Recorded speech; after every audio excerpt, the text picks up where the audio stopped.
you know, I think it was a brilliant choice of casting anyway, because at that time Jimmy Stewart was the all around good American guy. Yeah, You know, he America's could do dad. no wrong, and Yeah, that's what you wanted for that character to be portrayed. You wanted a kind of the nice, easygoing guy, could do no on the wrong, hasn't got a surface. dodgy background anyway.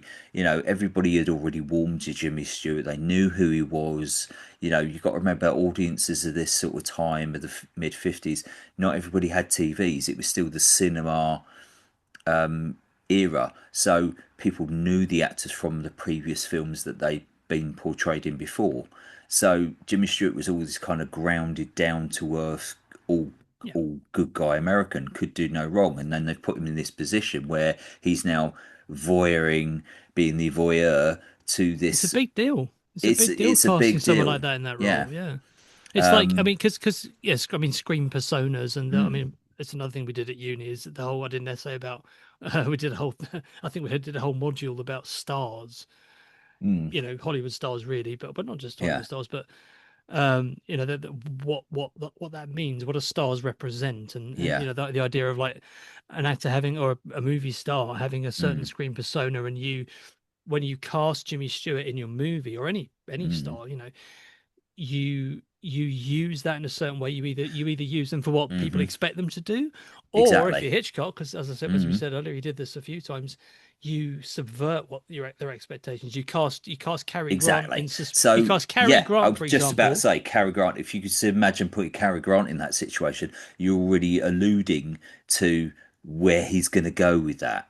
Yeah, well, yeah, because I You mean, I would already recently know it's going to go in that direction. Whereas with Jimmy Stewart, is he going to go in this direction? No, he can't go no, like no, this. no, no, no, no. I Yeah. disagree. I think in both cases you don't Mm, know what he's going to do with it because yeah. because let me give you an example. Let me give you a Okay. concrete example because when I recently rewatched Suspicion, another Yeah. Hitchcock film from Hmm. 1941, I think, where Cary Grant plays. He's playing his kind of Yeah. like he's doing the kind of suave, sophisticated, Hmm. witty, urbane, blah blah blah. Looks great in a suit, all that Yeah. shit. Yeah.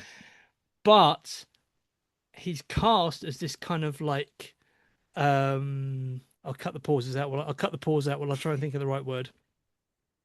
Hold on a second, bear with me. He's a bit of a what we would call in England a bit of a lad. Yeah. He's a bit of a Mm, Jack the lad, a bit of a lad. chancer, a bit of a Hmm. he's sort of like he doesn't really have a real job. He just sort of like Hmm.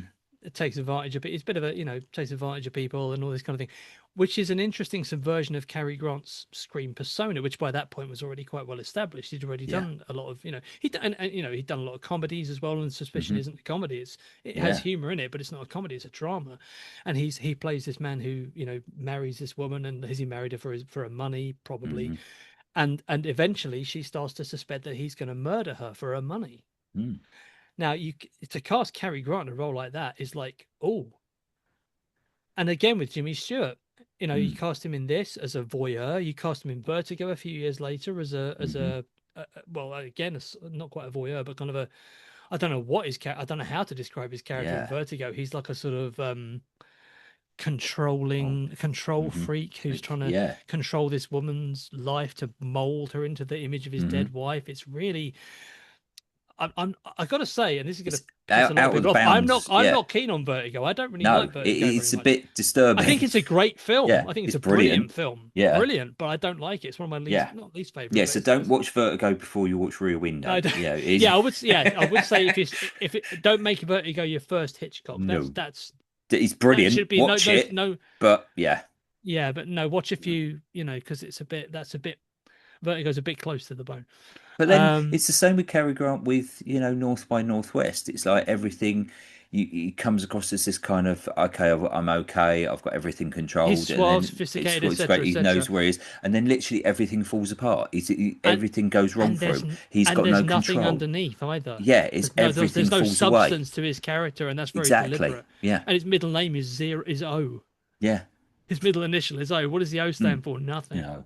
No, no, I can't. That's Mm. not a Cary Grant impression. Let me take two on that. Yeah. Like his middle name is Roger Thornhill, Roger O. No, Thornhill. His Thornhill. Yeah. middle initial is O, and I think Mm. Eva Marie Saint asks him, "What does the O stand for?" And he says, "Nothing." Exactly, that's his Yeah. character. He's Nothing. nothing. There's nothing there. He's a Yeah. suit. He's a Yeah. suit with that can run up Mount Rushmore. Mm.